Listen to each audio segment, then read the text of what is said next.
Hello everyone, my name is Shonit Nisan and welcome to the first author podcast of KKN Publication. आज हमारे साथ है अ, इम्तिहान की ऑथर बेला पूनीवाला जी और इनसे हम लोग आज बात करेंगे क्या इनका राइटिंग का एक्सपीरियंस रखा है। चूंकि केकेएन पब्लिकेशन जो है वो इंडिया का first impact driven publishing house है, तो हमने इस सीरीज को शुरू करने के साथ ये सोचा कि चलो ऑथर्स के साथ हम लोग बात करते हैं और देखते हैं कि क्या उनका एक्सपीरियंस रहा है राइटिंग के प्रति, कब से वो डेडिकेटेड है राइटिंग के प्रति, इन चीज़ों के बारे में। तो सबसे पहले आपका बहुत बहुत स्वागत है केकेएन पब्लिकेशन पे बेला जी। Thank you. कैसी हैं आप? बस अच्छे, बहुत मस्त। कैसा चल रहा है आपका लाइफ ओवरऑल? बस अच्छा ही चल रहा है एज यूजुअल। हाउस वाइफ हूँ तो उसके हिसाब से बस डेली रूटीन चल रहा है और सब ठीक ठाक का बिजी रहते हैं। तो आप बेसिकली है कहाँ से? बेसिकली हम सूरत से हैं, लेकिन मेरे हस्बैंड सूरत से? एक्टर है तो वो यहाँ, हाँ तो वो यहाँ पे शिफ्ट हुए मुंबई में। फिर हम भी आ गए, इसलिए अभी हम मुंबई सेट हो गए। काफी दिनों से आप मुंबई है?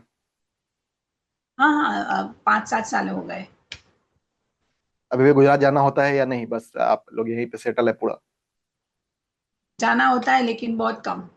कभी कभी कुछ फंक्शन हो तो अटेंड करने वगैरह जाते हम्म। तो हम लोग आपके राइटिंग जर्नी के बारे में बात करेंगे। ये जो आपका राइटिंग जर्नी है लिखने का, स्पेशली हिंदी में लिखने का, हैं। ये आपने कब शुरू किया? ये भी मुंबई आके 6-7 साल पहले शुरू किया।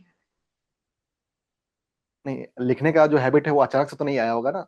मतलब जब स्कूल में रहे हाँ होंगे उस समय रहे होंगे तो कुछ लिखने हाँ वगैरह का वही। चीजें रहा होगा या कुछ इस तरीके का रहा होगा।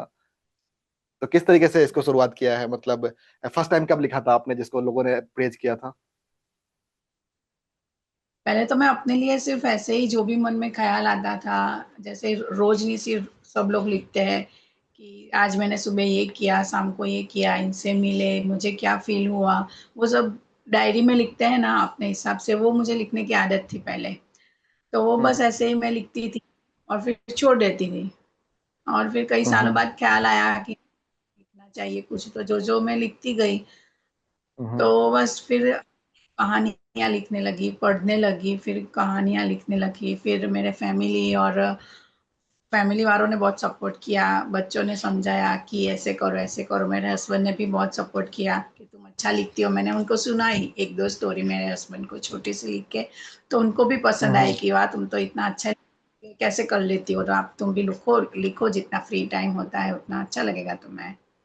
तो ऐसे हम्म। ऐसे लिखती गई। फिर फेसबुक पे मैंने अपलोड किया, तो वहां पे भी लोगों ने बहुत पसंद किया, फेसबुक पे भी। तो वहां पे भी मुझे हम्म। अवार्ड भी मिला है, बेस्ट राइटर का वगैरह। तो उन सबसे मैं प्रेरित हुई। सब लोगों ने वहां पे भी कहा कि बहुत अच्छा लिखते हो। मुझे तो आ, ख्याल नहीं रहा कि लोग ऐसा कैसे कह सकते हो, मैं अच्छा लिखती हूँ। मुझे खुद अपने पे ही यकीन नहीं हो रहा है, ऐसा है। सारे लेकिन ऑथर्स बस के साथ यही ऐसे ऐसे होता है। करके स्टोरी लिखी। जितने जितने भी ऑथर्स होते हैं ना, या जो भी इस फील्ड के लोग होते हैं, उनको अपना लिखा हुआ सही नहीं लगता है। बाकी लोगों का लगता है कि बहुत अच्छे हैं, और अपना जनरली ये एक स्टेरियोटाइप है कि अपना लिखा हुआ लोगों को लगता है कि नहीं। क्योंकि एक इनसिक्योरिटी होती है स्टार्टिंग में, जब तक कुछ प्रेज नहीं मिलता है तो तब तक। हाँ वही वही लगता है कि ये इन लोगों ने कितना अच्छा लिखते हैं, मैंने तो बस सिंपल सा लिखा है, ऐसा ही ख्याल आता है। हम्म। अच्छा, लिखने में सबसे पहले जो आपके इंस्पिरेशन है या कोई थे जिसके कारण आपने शुरू किया हो, ऐसा कोई है क्या पर्सन या कोई भी इंस्पिरेशन जिसके में जिसको काजल ओझा। जिसको जि, जिसको देख के आपने लिखना शुरू किया है?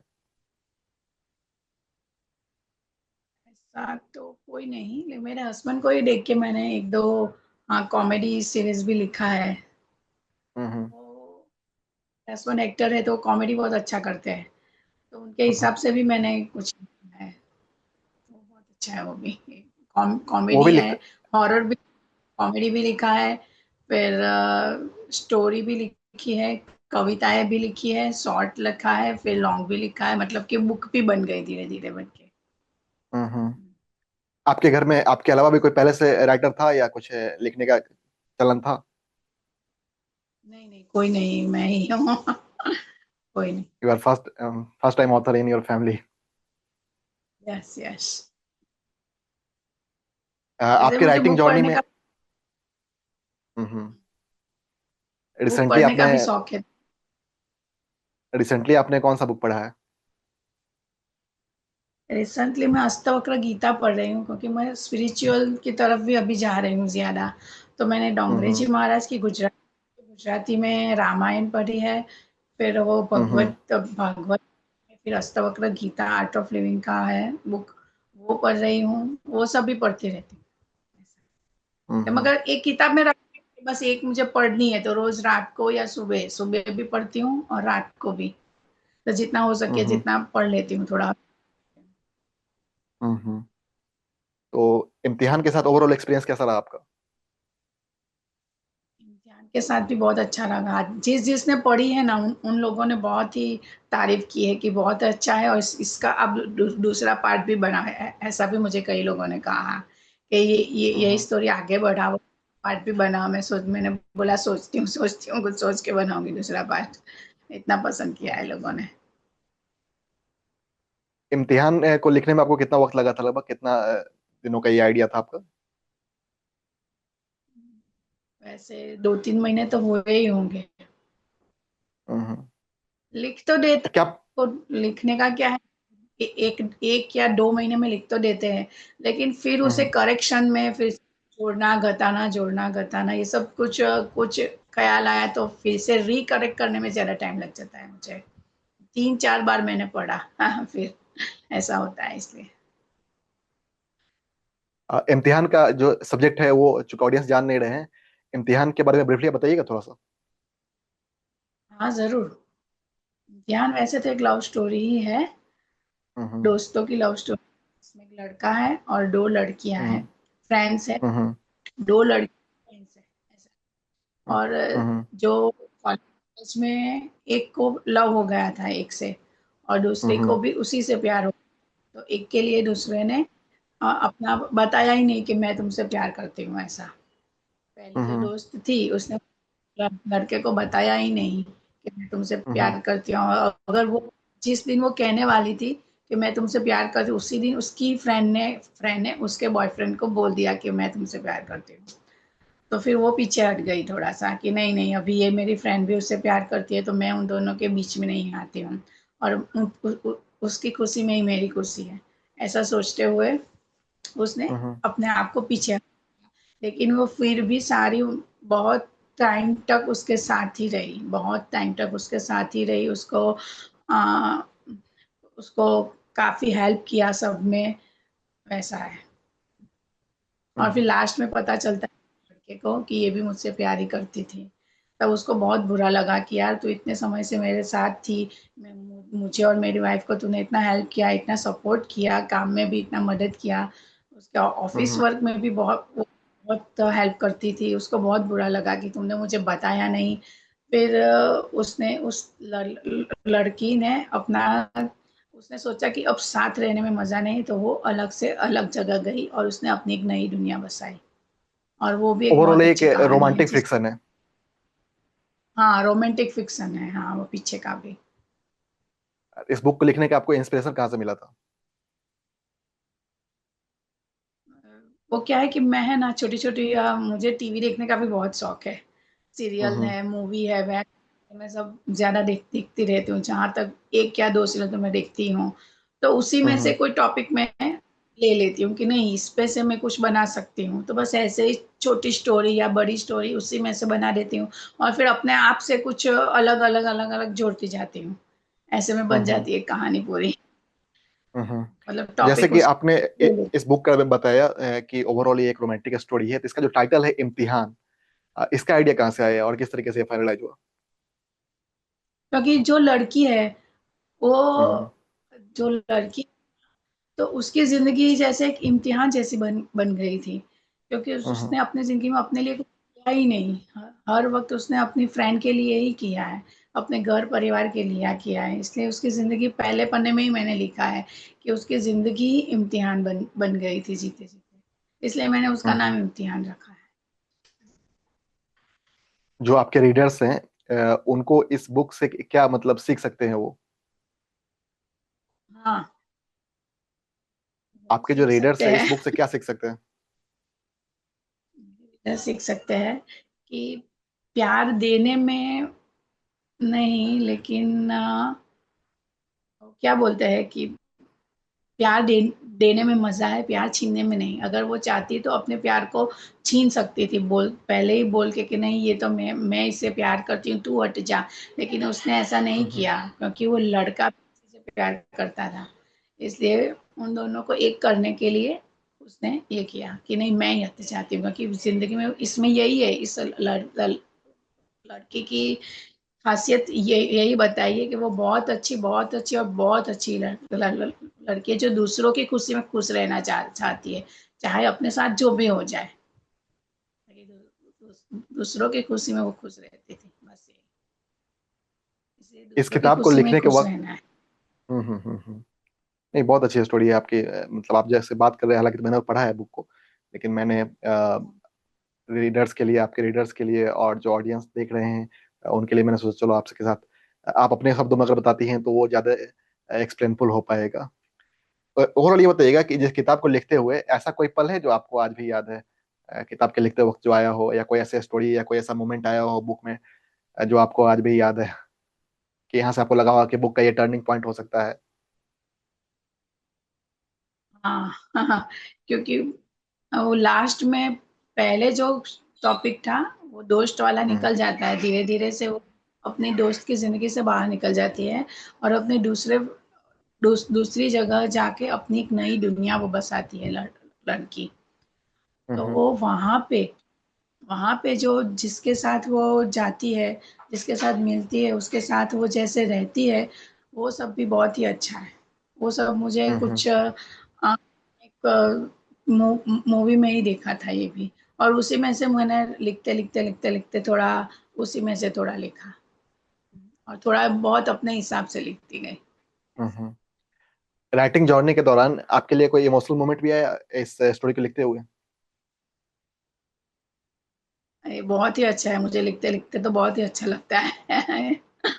नहीं, मैं ये पूछ सारे रहा हूँ में। कि इस मैन्युस्क्रिप्ट को लिखते हुए आप लिखने के दौरान कोई इमोशनल मोमेंट भी आपने फेस किया इस बुक को लिखते हुए? क्योंकि यहाँ हाँ, पे लव, बहुत बार, ब्रेकअप, जैसे कि मैं रोमांटिक सीन्स है। हम्म। जैसे लगता है कि मैं ये जिंदगी जी रही हूँ, कई बार ऐसा हम्म। लगता है ये लिखते कि मैं ये जिंदगी जी रही हूँ, ऐसा ही लगता है। हम्म। और राइटर का ऐसा किसी ने ही है, जैसे कि हम लोग लिखते लिखते हम उसमें एकदम से अंदर हो जाते हैं कि नहीं, जैसे कि मैं हूँ और ये मेरे साथ हो रहा है। अगर ऐसा ध्यान से हम लोग लिखते हैं तो कभी कभी ऐसा भी फील होता है कि ये मैं ही हूँ, मेरे साथ ही ऐसा हो रहा है, ऐसा महसूस करने लगते हैं धीरे धीरे हम उन दिनों, मतलब बस। हम्म। तो इस किताब को लिखने के लिए आपको किसी ने मोटिवेट किया था, या सेल्फ मोटिवेशन का ये पार्ट था? नहीं नहीं, ये मेरी खुद की है, मैं किसी से पूछा भी नहीं, और बस शुरुआत किया था। सिर्फ शुरुआत की थी कि नहीं कुछ तो लिखती हूँ, फिर लिखते लिखते लिखते कब इतने बड़ी हो गई मुझे पता ही नहीं चला। पहले छोटे छोटे पार्ट लिखती हूँ और फिर पार्ट बना के फिर जोड़ देती हूँ, ऐसा करती हूँ। ऑथर के साथ क्या होता है कि लिखने वक्त एक रिदम होता है कि आपके दिमाग में कुछ क्लिक करता है, आप उस वक्त लिखते हो। और अगर वो रिदम टूट जाता है तो उसमें थोड़ा सा वो जो ब्रेक आ जाता है। तो आपको इस बुक को लिखते हुए भी ऐसा बहुत सारा मोमेंट आया होगा अपने फैमिली के साथ। तो फैमिली का सपोर्ट रहा इसको लिखने के दौरान, या कोई भी आपका जो राइटिंग का जर्नी होता है उसमें? हाँ, ऐसा कुछ नहीं, मैं किसी से कुछ पूछती नहीं हूँ, वैसे भी मैं जो लिखती हूँ वो अपने हिसाब से ही लिखती हूँ। वैसे मैं ज्यादा पूछती नहीं हूँ।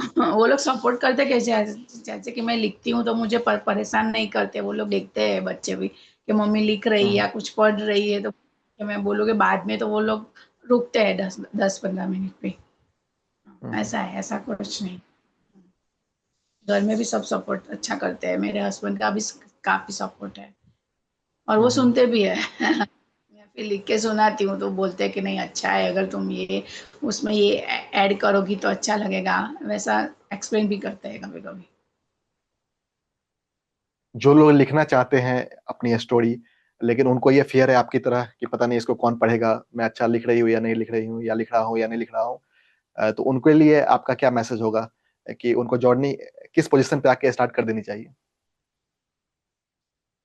देखो जो भी मन में ख्याल आता है ना वो लिख लिख दिया कीजिए आप। फिर किसी को अच्छा हम्म। लगे ना लगे कि लिखते वक्त हम लोग सही अपने अपने अंदर जो बात होती है ना वही वही लिख देते हैं। ऐसा होता है, फिर लोगों को अच्छा लगे या ना लगे क्योंकि सच होता है वो। जो हम लोग दिल हम्म। से लिखते हैं ना, से सोचते हैं वो लिखते हैं, और वो सच होता है। और सच सुनना सबके बस में नहीं होता है। जैसे किसी को बुरा भी हम्म। लगेगा तो बोल देना, कोई कोई बात नहीं, तो मैंने ऐसे ही ख्याल आया और लिख दिया, क्योंकि सच हम्म। हमेशा कड़वा होता है, वैसे वैसा होता है ना। हम्म। इसलिए जो आपके भी आए अकॉर्डिंग। वो लिखते जाओ बस। आपके अकॉर्डिंग एक अच्छे राइटर बनने के लिए क्या क्वालिटीज होनी चाहिए एक पर्सन में? पहले तो पढ़ना जरूरी है। राइटर होने के लिए अग्री। पहले तो आपको बुक पढ़नी होगी। जो भी अच्छे अच्छे राइटर है, फेमस राइटर है, उन सब की बुक पहले पढ़नी होगी, तो ही आप कुछ हम्म। कलेक्ट और उसी में से आप। हम्म। तो ये मुझे तो यही, इसीलिए मैंने आजकल पढ़ना ज्यादा किया है और लिखना कम कर दिया है। आजकल मैं बहुत कम लिखती हूँ, और जो पहले का ही है उसी में वो रहता है, थोड़ा बहुत उसी में से लेती हूँ। आपके राइटिंग जर्नी के बाद आपके पीयर ग्रुप में कोई ऐसे हैं जो लिखना शुरू किए हैं? मेरे ग्रुप में तो ऐसा कोई नहीं है। हम्म। जिसने लिखना, लेकिन मेरा ब्लॉग ओवरऑल। वगैरह सब लोग पढ़ते हैं। सब हम्म। लोग कहते हैं कि नहीं बहुत, जिसने भी पढ़ा है। मैं ब्लॉग पे भी पहले लिखती थी बहुत सारा, तो मेरा ब्लॉग है, फेसबुक पे डालती थी, तो सब लोग हम्म। बहुत रिस्पॉन्स, बहुत अच्छा है बहुत अच्छा है। बस उसी से मुझे प्रेरणा मिलती है कि चलो किसी को पसंद तो आता है, तो फिर हम्म। लिखती थी। लेकिन आजकल मैं थोड़ा पढ़ने लगी हूँ, मुझे थोड़ा पढ़ना है और भी, जैसे भी पढ़ते हम्म। जाओगे तो उतना ही है आपके लिए। केकेन पब्लिकेशन के बारे में सबसे पहले आपको कहाँ से आइडिया लगा था? केकेन पब्लिकेशन के बारे में मुझे इंस्टाग्राम से ही पता चला था, इंस्टाग्राम पे। इंस्टाग्राम पे।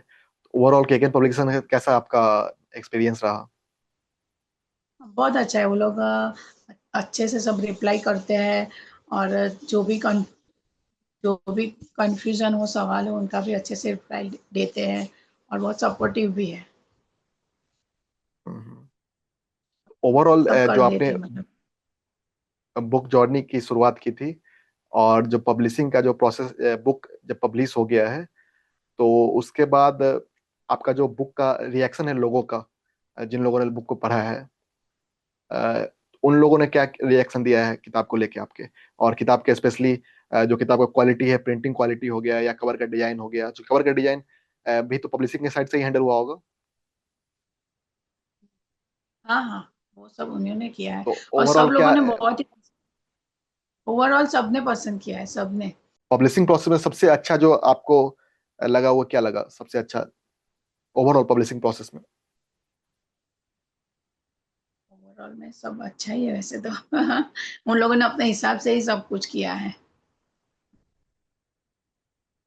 केकेएन पब्लिकेशन को आप किसी दूसरे एस्पायरिंग ऑथर को रिकमेंड किया है आपने, या आप करेंगी? आपको ओवरऑल उनका सर्विस कैसा लगा, मतलब सही लगा जैसा कि आप बता रही हैं?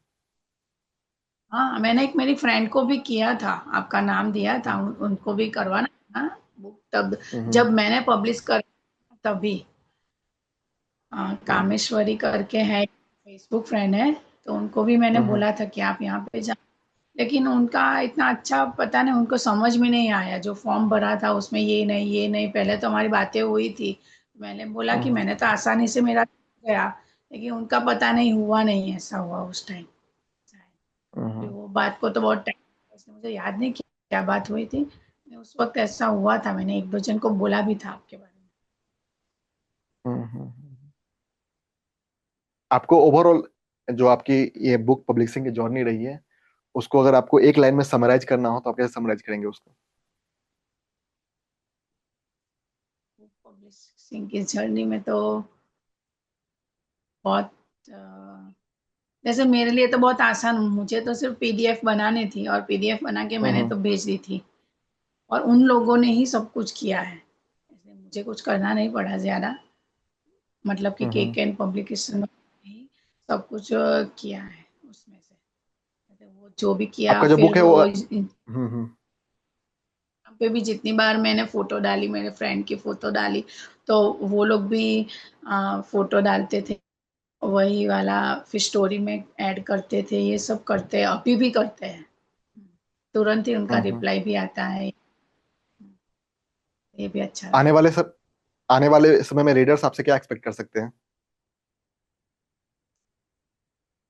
रीडर्स क्या एक्सेप्ट कर सकते हैं? वो लोग तो ये एक्सेप्ट करते हैं कि मैं, और भी मेरे अभी एक फ्रेंड ने ही बोला कि आप नहीं, अपनी एक मैं दूसरी ये बुक का पूछ रहा हूँ कि आप क्या लिख रहे हैं आगे, ऐसा कुछ है जिसको आप बताना चाहें कि जो आगे आपका आने वाला है बुक, इस तरीके मैं पूछ रहा रेडी है, अभी मेरा आने वाला ही है। मैं चाहती हूँ कि हूँ। आपके पास ही पब्लिश, थोड़ा बजट के लिए मैं, थोड़ा हाथ मेरा पीछे जा रहा है बजट के हिसाब से। मेरी एक दूसरी पीडीएफ भी रेडी है, जो मैं अभी सोच रही हूँ कि किसके पास में पब्लिश करवाऊँ, यही सर्च में लगी हुई हूँ। उसका इम्तिहान नाम जो भी आपका क्या बुक देते हैं उसका? इम्तिहान जो आपका बुक पब्लिश हुआ है, हाँ। वो हमारे राइट एंड लर्न इनिशिएटिव के तहत पब्लिश हुआ है। किसके द्वारा? राइट एंड लर्न इनिशिएटिव के फॉर्म में पब्लिश हुआ है हाँ आपका जो इम्तिहान बुक हाँ है, हाँ जिसमें कि हम हाँ लोग हाँ हाँ, बराबर। एस्पायरिंग राइटर्स को और फर्स्ट टाइम ऑथर्स को बारे में किताब पब्लिश करते हैं। तो आपको इसको पब्लिश करने में कोई चार्ज लगा है था क्या?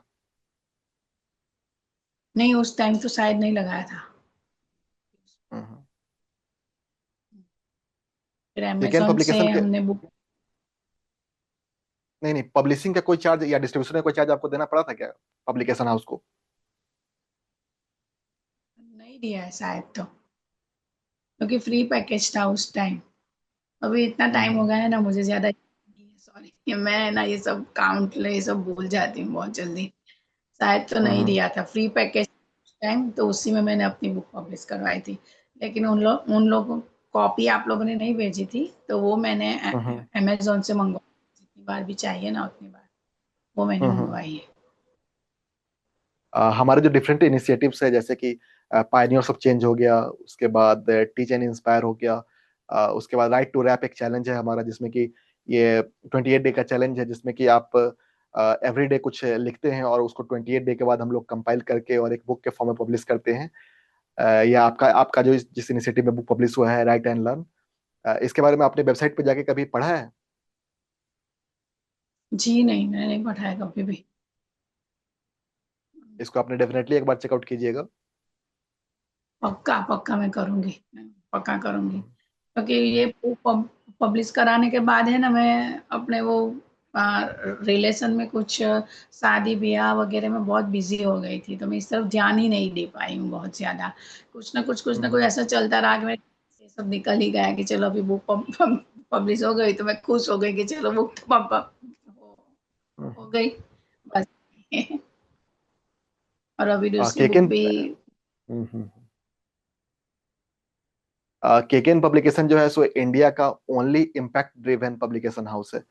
मीन्स इसमें जो हम लोग बुक पब्लिश करते हैं उसका जो 70% बुक होता है वो कम्प्लीटली फ्री पब्लिश होता है। और आपका भी जो बुक पब्लिश हुआ है वो कम्प्लीटली फ्री ही हुआ है।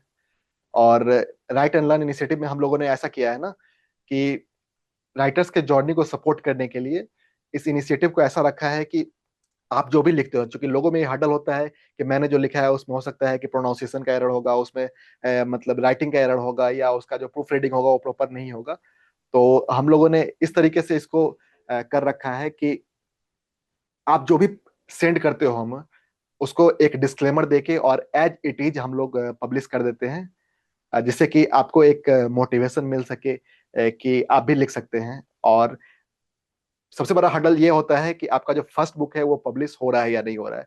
एक बार जब बुक पब्लिश हो जाती है तो आपके अंदर एक कॉन्फिडेंस आ जाता है और आप उसको सही से आगे एक्सप्रेस कर पाते हैं अपने बातों को। तो ओवरऑल हम लोगों का ये जर्नी है। आपको मैं डेफिनेटली ये बोलूंगा कि आप एक बार केकेएन पब्लिकेशन की वेबसाइट को चेकआउट कीजिए, और फिर भी कुछ समझ में नहीं आता है तो डेफिनेटली आप उनको कांटेक्ट कीजिए, और डेफिनेटली वो रिप्लाई देंगे, आपको एक्सप्लेन करेंगे, और हम लोग कनेक्ट होते रहेंगे। तो हम लोग इसको एंड करें, लेकिन उससे पहले आप कुछ ऐड ऑन करना चाहिएगा? नहीं, वैसे तो कुछ नहीं। ओवरऑल जो आपके रीडर्स है उनको कुछ मैसेज देना चाहेंगे आप एंड में? बस मैं बोलूँगी कि आप भी ये जो सोशल मीडिया का जो ज़माना चल रहा है, तो सब लोग आजकल मोबाइल में, रील्स में इतने बिज़ी रहते हैं कि लोग किताबें पढ़ना भूल भूल गए हैं। धीरे-धीरे ये सब उनको बोर हम्म। लगता है। वैसे भी टाइम मिलता, अगर देखो आप एक अपना मोबाइल लो और एक रील्स आप देखो तो उसके पीछे आप 15-20 रील्स देख ही जाते हो। टाइम निकल ही जाता है। इससे अच्छा है कि आप लोग कोई भी बुक, आपको जो भी पसंद हो, स्पिरिचुअल हो, लव स्टोरी हो, कुछ सीखने की हो, इंग्लिश हो, हिंदी हो या कोई भी भाषा में हो, लेकिन आप रोज हम्म। कुछ ना कुछ, चार अगर बहुत ज्यादा नहीं तो 2-3 पन्ना भी कुछ ना कुछ पढ़ते रहो, कुछ नहीं तो भगवत गीता भी पढ़ो। बस मेरा यही हम्म। ये है कि बस कुछ ना कुछ तो चल- पढ़ना ही चाहिए सबको आज। हम्म। तो क्या है कि उससे आप बहुत कुछ सीख सकते हो। रील्स तो क्या है कि देखने के बाद आप भूल जाओगे, लेकिन जो पढ़ते हैं वो हमारे दिमाग में रहता है। और अगर वो बिल्कुल। चाहे तो अगर उसमें कुछ किताब में से हमको कुछ अच्छा लगे कि नहीं ये बात बहुत अच्छी लिखी है, तो हम उसको भी अपनी एक डायरी बना के उसमें भी लिख सकते हैं, ताकि हमारे पास स्टोर रहे और कभी भी हम पढ़े तो याद आए कि वाह ये बहुत अच्छी बात थी, जो हमें जीवन में उतारनी चाहिए, अपनी लाइफ में हमें उतारनी चाहिए कि कैसे जिंदगी जिए, ये वो कुछ भी हो, चाहे वो कोई हम्म। भी अच्छी बात हो, हमको जो पसंद आए वो हमको अपने हिसाब से किसी भी डायरी में या मोबाइल में भी नोटपैड में हो तो ऐसा कुछ स्टोर करना चाहिए। और हम्म। पढ़ना तो चाहिए ही। हम्म। यही चलिए मैसेज है इस मेरा। और इसको मेरी इसको शूट कर। कुछ बोल रही थी और आप? मेरी बुक भी, दोनों दोनों मैं चाहती हूँ कि सब लोग अमेज़न पे से खरीदे, पढ़े और मुझे भी रिव्यू दे, लाइक करे, और हम्म। ताकि मुझे पता चले कि मैं कैसा लिखा है, कुछ गलत हो तो भी बताए, कुछ सुधार करना है हम्म। तो वो भी बताए, तो बुक में मैं ये सुधार कर सकूँ अपनी नई आने वाली बुक में। हम्म। चलिए, तो आप इसको मीटिंग से पहले आप बता रही थी कि आपका कल और परसों एक एग्जीबिशन है, तो उसके लिए आपको बेस्ट ऑफ लक, कि आपका एग्जीबिशन जो बहुत थैंक अच्छे से हो जाए। आप उसमें बुक को भी अपना एग्जिबिट करने वाली है, तो इसको लिए हाँ आपको, हाँ हाँ, बेस्ट ऑफ लक। और बात करके आपसे बहुत अच्छा लगा।